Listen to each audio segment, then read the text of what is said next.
Latar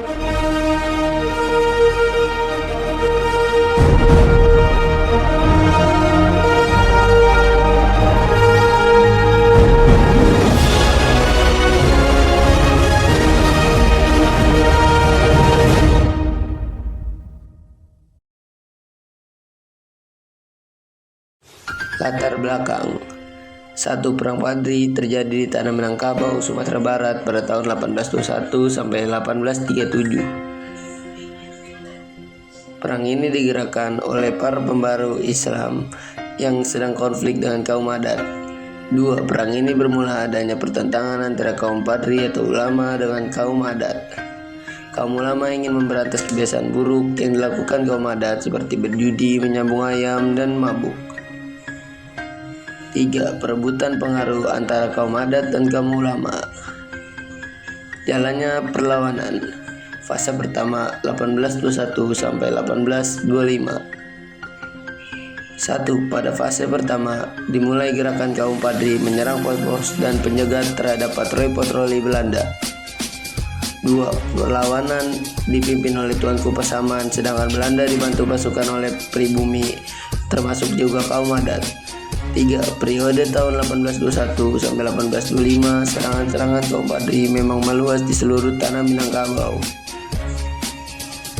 Karena merasa kewalahan dalam melawan kaum Padri, maka Belanda mengambil strategi damai.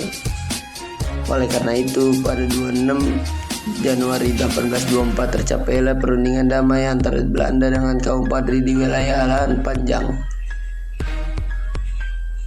Perundingan ini dikenal dengan Perjanjian Masang.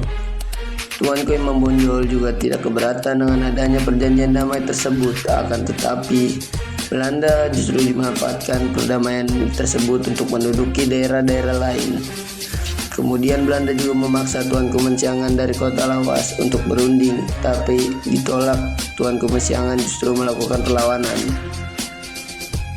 Tetapi Belanda lebih kuat, bahkan pusat pertahanannya kemudian dibakar dan Tuanku Mensiangan ditangkap.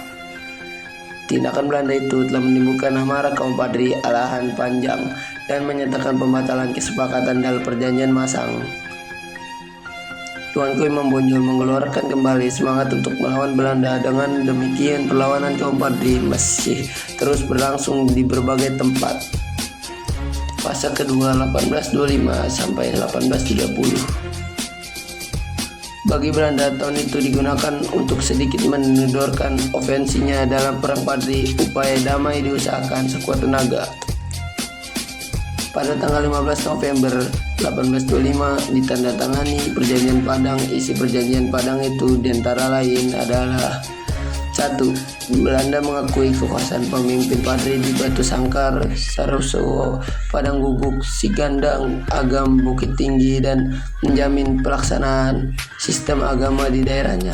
2. Kedua belah pihak tidak akan saling menyerang. 3. Kedua pihak akan melindungi para pedagang dan orang-orang yang sedang melakukan perjalanan. 4. Secara bertahap Belanda akan melarang praktik adu ayam. Fase ketiga 1830 sampai 1837 1838. Setelah perang di Ponorogo berakhir pada tahun 1830, semua kekuatan Belanda dikonsentrasikan ke Sumatera Barat untuk menghadapi perlawanan kaum Padri. Dimulailah perang Padri fase ketiga. Pada pertempuran fase ketiga ini, kaum Padri mulai mendapatkan simpati dari kaum adat. Dengan demikian, kekuatan para pejuang Sumatera Barat akan meningkat. Orang-orang Padri yang mendapatkan dukungan kaum adat itu bergerak ke pos-pos tentara Belanda. Datangnya bantuan pasukan dari Jawa pada tahun 1832, maka Belanda semakin meningkatkan ofensif terhadap kekuatan kaum Padri di berbagai daerah. Kemudian dikeluarkan plakat panjang. Plakat panjang adalah pernyataan atau janji khidmat yang isinya tidak akan ada lagi peperangan antara Belanda dan kaum Padri. Setelah pengumuman plakat panjang ini, kemudian Belanda menawarkan perdamaian kepada para pemimpin Padri. Isi perjanjian plakat panjang 1833. 1. Penduduk dibebaskan pembayaran pajak atau kerja rodi. 2. Belanda akan menjadi penengah jika timbul perselisihan antara penduduk. 3. Perdagangan dilakukan hanya dengan Belanda dan penduduk boleh mengatur pemerintahan sendiri. Akhir perlawanan. Tuan Kui Membonjol dan pasukan terdesak pada tanggal 25 Oktober 1837. Tuan Kui Membonjol ditangkap kemudian dibuang ke Cianjur, Jawa Barat. Tanggal 19 Januari 1839 ia dibuang ke Ambon dan tahun 1821 dipindahkan ke Manado sampai meninggalnya pada tanggal 6 November 1864.